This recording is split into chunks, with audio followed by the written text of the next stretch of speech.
de retour dans cette émission et sur ce plateau de l'émission Café Presse. Café Presse aujourd'hui qui aborde deux sujets, à savoir la crise malienne, mais pourquoi pas également la présidentielle qui est prévue pour le 12 octobre en Guinée. Alors, il y a cette question parlant de la crise malienne, Talibé. C'est un peu cette grosse crainte désormais qu'on a. Qu'est-ce qu'il faut craindre également pour la Guinée et pour la Côte d'Ivoire, avec notamment le coup d'État malien?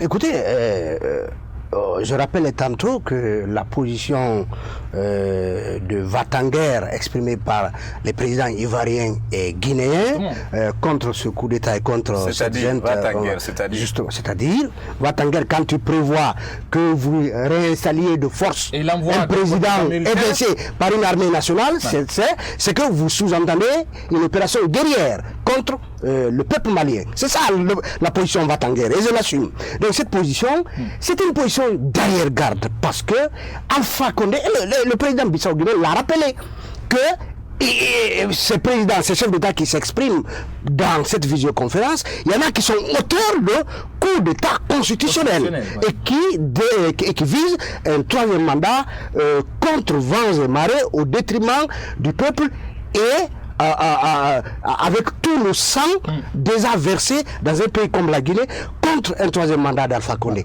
Donc je pense que Alpha Condé a beau jeu de s'élever contre ce qui se passe au Mali, il n'y peut rien.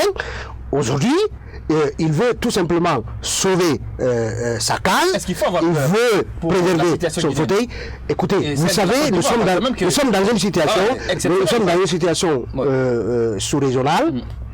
La CEDEAO, quand même, l'espace ouest-africain était parmi, en Afrique, les sous-régions les mieux cotées en termes de démocratie.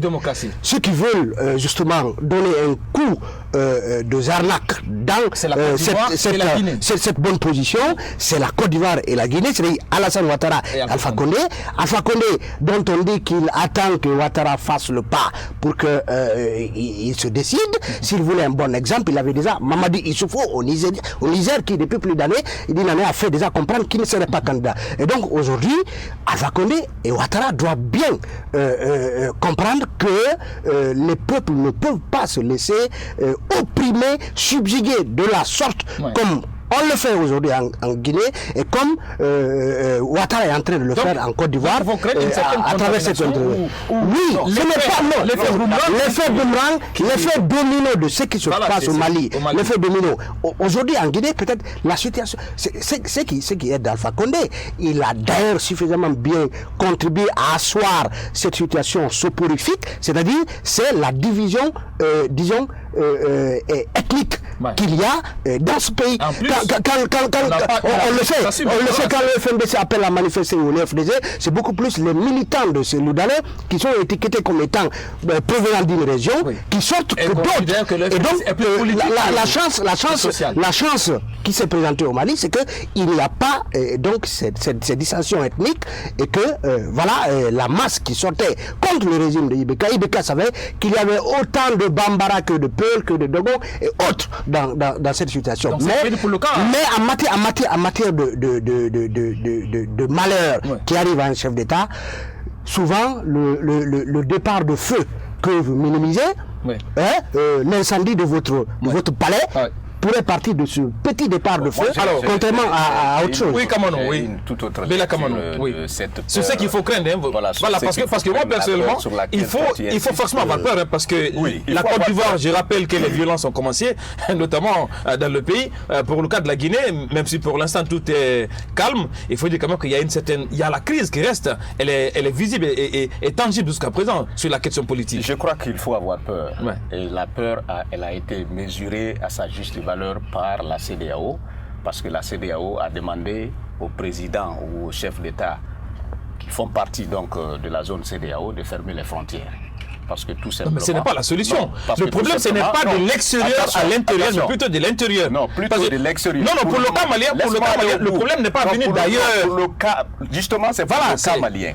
Parce que mais en Guinée, il peut y avoir des problèmes. C'est le cas de la Côte d'Ivoire. Il y a des manifestations partout aujourd'hui. Qu'on pouvait tout reprocher, par exemple, au régime d'Ibeka, sauf le fait d'être un rempart pour les autres pays de la sous-région contre le terrorisme. C'est pourquoi la CEDEAO... Ce n'est pas le régime de Ibeka qui est un rempart. Un régime moribond comme celui-là, ce n'est pas le régime. Attention, c'est les forces internationales présentes au Mali, plus l'armée malienne qui sécurise la partie non occupée par les terroristes. Ce sont eux les remparts, ce n'est pas Ibeka. La question, je précise la question, ce n'est pas par rapport à la question sécurité liée au terrorisme, mais c'est la question de cette volonté affichée de ces deux chefs d'État qui aujourd'hui...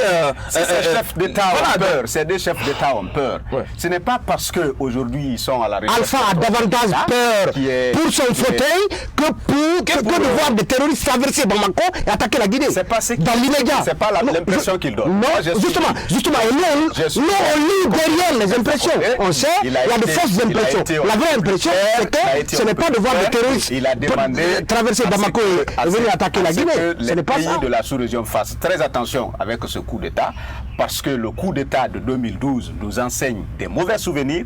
Vous avez vu que lorsque Sanogo a chassé Amadou Toumani Touré du pouvoir, le Mali a été carrément annexé par les terroristes. Les terroristes on parle des répercussions qu'il pourrait avoir. Ce n'est plus la même situation. Ce n'est plus la même situation. Ce n'est plus la même situation sécuritaire.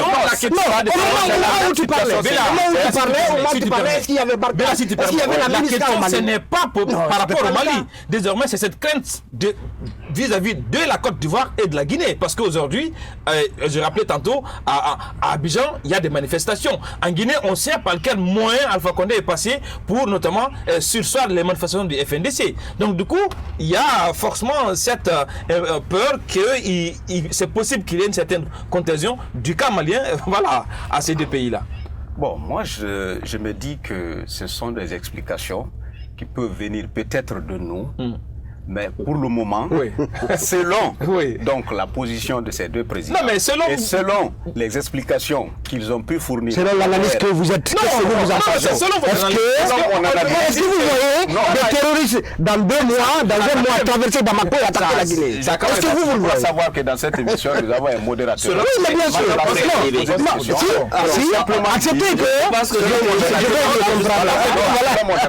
selon mon analyse, je crois que les mauvais souvenirs de 2012 doivent aujourd'hui nous amener, nous, les peuples de cette entité que nous appelons la CEDEAO, doivent plutôt nous amener à nous interroger sur les conséquences du coup d'État intervenu au Mali. Les conséquences sécuritaires. Mohamed Mara, sur la question, parce qu'il faut dire qu'on ne le souhaite pas, mais quand même, tout le contexte politique et social fait qu'aujourd'hui, la situation de la Guinée et c'est celle qui prévaut du côté de la Côte d'Ivoire, il y a forcément cette crainte qu'on doit avoir par rapport notamment à une certaine, incidence de ce coup d'État sur la stabilité de ces deux pays-là. Je crois que je ne vais pas manquer d'honnêteté sur cette question. Je pense que la position de M. Condé et celle de M. Ouattara sont intimement liées au déroulement de l'actualité politique dans notre propre pays. Ce n'est pas parce qu'ils sont inquiets pour le Mali.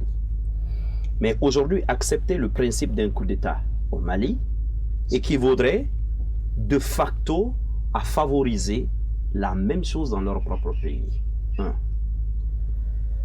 Alpha Condé veut utiliser la CEDEAO pour lancer, si vous voulez, un message fort à tous ceux qui seraient tentés, quelque part, de penser à renverser son régime, que la communauté... si vous voulez, ouest-africaine, mais aussi la communauté. Est-ce que je peux... Je vous ai écouté. Je ne suis pas en train de... Vous ne pouvez pas... Moi, j'ai quand même eu la chance. Vous ne pouvez pas... C'est son analyse, c'est son opinion. Vous ne pouvez pas nier. Vous ne pouvez pas nier sa conception. Je ne peux pas nier, mais... Vous ne pouvez pas nier. Vous ne pouvez pas nier. Non, c'est son analyse. C'est son analyse.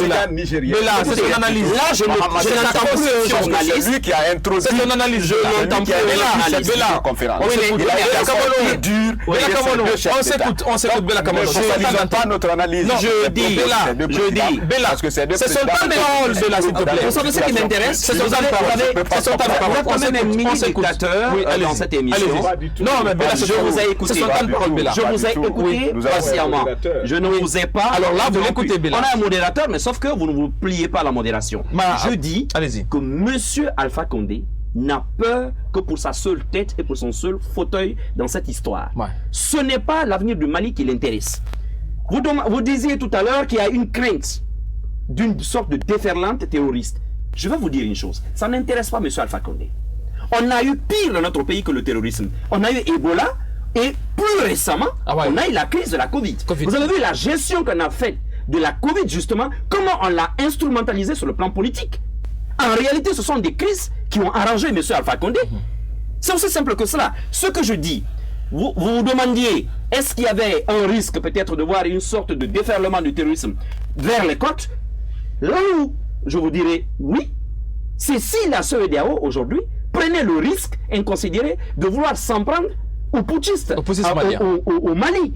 Parce que ce qui s'est passé en Libye, ne l'oubliez pas. On va rompre les digues. Et en ce moment-là, je vous rappelle qu'il n'y a pas si longtemps que ces terroristes du nord du Mali ont frappé Grand Bassam en Côte d'Ivoire. Évidemment, le Burkina également n'est pas épargné. Attaquez-vous à l'armée malienne sur ses terres aujourd'hui et vous ouvrez les digues. Ce qui fait dire que la question est de savoir est-ce qu'une telle situation de crise généralisée n'arrange pas certains, puisqu'on le sait tous dans nos pays, des constitutions d'ailleurs le prévoient en cas de guerre ou de quoi que ce soit, on ne pourrait pas organiser d'élections, notamment présidentielles. Pour déjà des gens qui ont des velléités, je dirais monarchiques à la tête de leur pays, c'est pas la situation du Mali qui leur importe. La seule chose qui lui importe aujourd'hui, c'est comment sauver un ami, et comment entre guillemets de 10 ans le cadet, et puis surtout envoyer un message fort à ceux qui éventuellement dans son propre pays seraient tentés de dire stop à votre pouvoir. C'est aussi simple que ça. Et vous l'avez compris. Monsieur Alpha Condé n'est pas inquiet pour le Mali. Mohamed Mara, vous l'avez compris, chers téléspectateurs, notamment que c'était la partie consacrée essentiellement à la crise malienne. À présent, on va ouvrir la boîte à Pandore en ce qui concerne notamment la présidentielle guinéenne qui est prévue pour le 12 octobre prochain, avec la fixation de la caution de participation désormais à 800 millions de francs guinéens. Il faut rappeler qu'en ce qui concerne notamment le budget de campagne, lui est plafonné à 20 milliards de francs guinéens. Alors, cette première question, c'est vrai que ce n'est pas une première en ce qui concerne les 800 millions. On a vu en 2015, c'était la même somme. Il y a des opposants déjà, des petits opposants, même s'il n'y a pas de petits opposants, qui commencent déjà à lever la voix pour estimer que la somme, elle est un peu exorbitante. Talibé Bari. Bon, écoutez, pour certains même, c'est un ouf de soulagement. Parce que, si vous vous rappelez, avant même l'officialisation du montant de 800 certains millions, parlaient d'un milliard. Certains parlaient des milliards. Et à l'époque, la CENI disait, en ce moment, que des partis auraient proposé 1 milliard. Mais on sait dans le paysage quel est le parti susceptible qui a suffisamment d'air dans ses poumons pour du PADES qui avait proposé dans la salle que la caution soit cette fois-ci à 1 milliard. Ça c'est vous qui le dites. Ça c'est vous qui le dites. Dans le cadre d'une que vous avez reçu, que vous avez reçu. Donc j'estime qu'aujourd'hui, quand on parle d'1 milliard, on laisse fuiter la possibilité que ce cautionnement soit fixé à 1 milliard et après on apprend que c'est 800 millions. Donc il y a bien évidemment pour les téléspectateurs qui nous suivent et qui ne sont pas guinéens, 1 milliard, que cela ne vous effraie pas, c'est pas de l'argent. 1 milliard, c'est moins de 100 000 euros. Voilà. Moins de 100 000 euros. Non, mais bien c'est de l'argent pour nous. Mais c'est de l'argent parce qu'en Guinée, quand vous voyez le niveau de vie, quand vous voyez le niveau de vie des Guinéens, quand vous voyez le niveau de pauvreté dans ce pays, 1 milliard, quand vous annoncez un montant d'1 milliard, celui qui a Bofossou là-bas ne le convertira jamais, ce montant-là en euros ou en dollars. Il le verra en francs guinéens. Donc, moi, je me pose la question, parce que c'est bon souvent de revisiter l'histoire. Alpha Condé, quand on a annoncé la caution, le cautionnement de la présidentielle de 2010, 400 millions, il fait partie des gens qui avaient rouspété, qui avaient trouvé cela énorme. Et à l'époque, les interprétations qu'on avait faites, c'est que, voilà, puisque c'est en général d'anciens premiers ministres, d'anciens ministres et d'anciens directeurs nationaux qui ont eu le temps de se remplir les poches, qui étaient pour la plupart candidats à cette élection, voilà, on a dû tenir compte de leur bourse à eux que de la bourse d'un opposant voilà, qui a trimé 20 ans, 30 ans et qui espère être président cette fois-ci, et donc comme Alpha Condé. Donc moi je pense que 800 millions, on devait nous faire l'économie d'un tel montant. Je me rappelle, peut-être pour terminer, quand on a fixé la caution de 2015, un média burkinabé avait bien présenté le palais Sékou Touré et avait titré « Nul n'entre ici s'il n'est milliardaire ». Je pense que ceci, ça ne favorise pas une compétition suffisamment ouverte. C'est vrai que la présidentielle ne doit pas être l'occasion où tous les bouffons, du pays viendraient. Et c'est pourquoi peut-être l'abandon de l'option du parrainage aurait été peut-être la meilleure façon. Le parrainage aurait été peut-être la meilleure façon de filtrer justement cette candidature à la présidence de manière à ce que justement n'importe qui se déclarerait candidat ne puisse pas participer à cette élection. Alors est-ce qu'aujourd'hui avec 800 millions combien on a déjà entendu des réactions de certains, mais des réactions voilées parce qu'on dit c'est déjà une mascarade électorale. Alors, on va parler que beaucoup d'entre eux ne peuvent pas trouver 800 millions pour être candidat. Attendez. Mohamed Mara, il y a cette question. Voilà, parce que moi, j'ai entendu notamment un opposition parlementaire, c'est le 5e vice-président de l'Assemblée nationale qui estimait que au lieu de mettre... Ah oui, il y a une opposition là-bas? Oui, parlementaire, au sorti de 2017, bien évidemment. Donc, il disait que malheureusement en Guinée, on prime sur la question d'argent que du critère d'éligibilité pour étant, parce qu'aujourd'hui, 800 millions, si vous avez la possibilité, on a vu, c'était pour le cas de Cellou Dalein Diallo, quelqu'un a payé pour lui. Donc, il estimait qu'au lieu de parler d'argent, mais qu'il faut mettre en exergue ces critères d'éligibilité en tenant compte de la compétence. Voilà, que dites-vous de 800 millions vous aussi? Simplement, je pense peut-être qu'il parle parce qu'il a envie de parler. Parce que une loi ne peut pas être personnelle, la loi elle est impersonnelle. Les règles, elles sont fixées pour tout le monde. Sur la question de 800 millions. Écoutez, moi je trouve que 800 millions, c'est pas la mer à boire. Personnellement, si on me demandait, j'aurais peut-être demandé 500 000 euros au moins. Il faut des gens sérieux pour, si vous voulez, au moins rêver. Qu'est-ce que vous appelez, M. Mara, des gens sérieux? C'est des gens qui ont leur portefeuille plein d'argent, qui sont sérieux? C'est ça le problème. Mais le sérieux, par la capacité à dégainer des milliards. Est-ce que le sérieux en politique, ce n'est pas ça. Est-ce que vous pouvez m'écouter? Oui, d'accord. Attendez, Monsieur Alpha Condé, vous avez rappelé, en 2010, il n'avait pas les moyens de par lui-même, forcément, de payer 400 millions. Mais vous vous rappelez la suite, quand le scandale Paladino Capital a explosé, pour qu'on apprenne comment 25 millions ont été empruntés en mettant en gage les mines de ce pays. Ces hommes politiques sont capables de tout. Ils sont capables de tout, mais ce n'est pas... Non, ils sont capables de tout, mais non, parce que je ne suis pas d'accord. J'ai un exemple. D'accord. Attendez. Paladino, c'est quand Alpha a été élu. Est-ce que... C'est quand Alpha a été élu. Attention. Oui. Peut-être que l'idée de Paladino... L'idée de Paladino d'avant la présidentielle. Non. L'idée de Paladino datait d'avant. Je vous dis, c'est comme Bolloré, l'affaire Bolloré. Beaucoup pensent que c'est sur la base de promesses, de contrats et autres que Bolloré a accompagné la campagne d'Alpha en 2010. Je suis en train de dire que le sujet de l'homme politique ne repose pas par sa capacité à dégainer des milliards. Là-dessus. Mais puisque vous ne voulez pas écouter, vous ne comprenez pas. Je vous écoute, mais justement, alors, vous avez laissé de parler, je me tais, vous allez dire à ma... Vous me laissez parler, j'ai des choses à ajouter. Je prendrai votre temps de parole si vous ne voulez pas pour moi. On est prêt par le temps. J'ai dit que pour moi. Oui, mais là, on parlait tout à l'heure. Je vous dis pourquoi. En 2015, il y a quelque chose qui a échappé à beaucoup de Guinéens. C'était la candidature de M. Faya Milimono, qui n'avait pas les grands donateurs dont disposent par exemple des partis comme le RPG, comme l'URDG. Oui. Mais je vous dis, l'un de ces militants, je ne sais pas qu'est-ce qui s'est passé dans sa tête, Mais bizarrement, moi, m'a envoyé leur carte de soutien, d'engagement à donner 10 000 francs.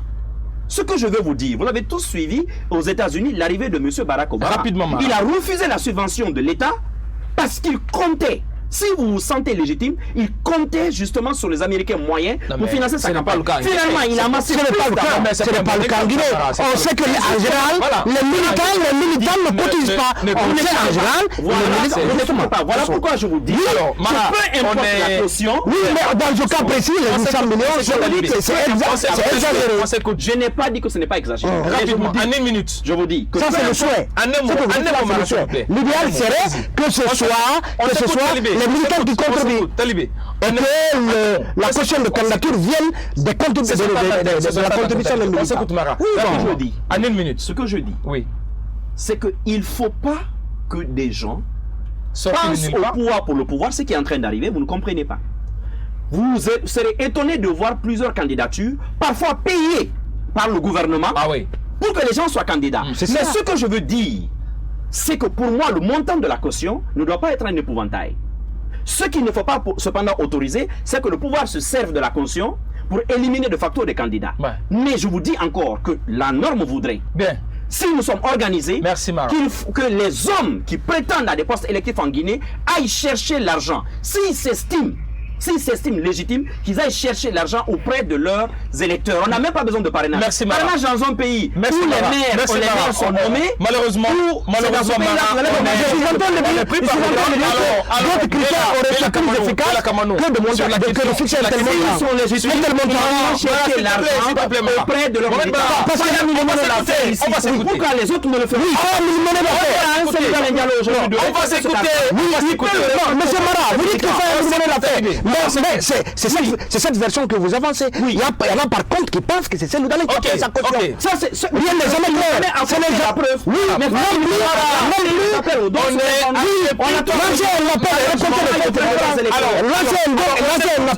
récolter des fonds traçables sur notre sol. Attention. La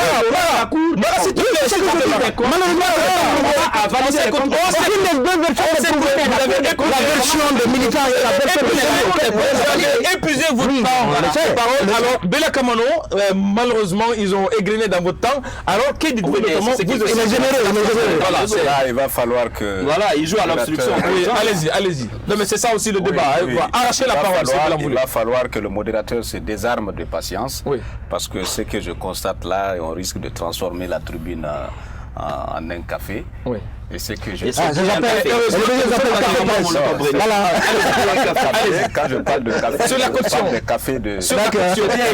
la caution. Sur la caution. Pour une fois, très honnêtement, je partage l'opinion de mon frère.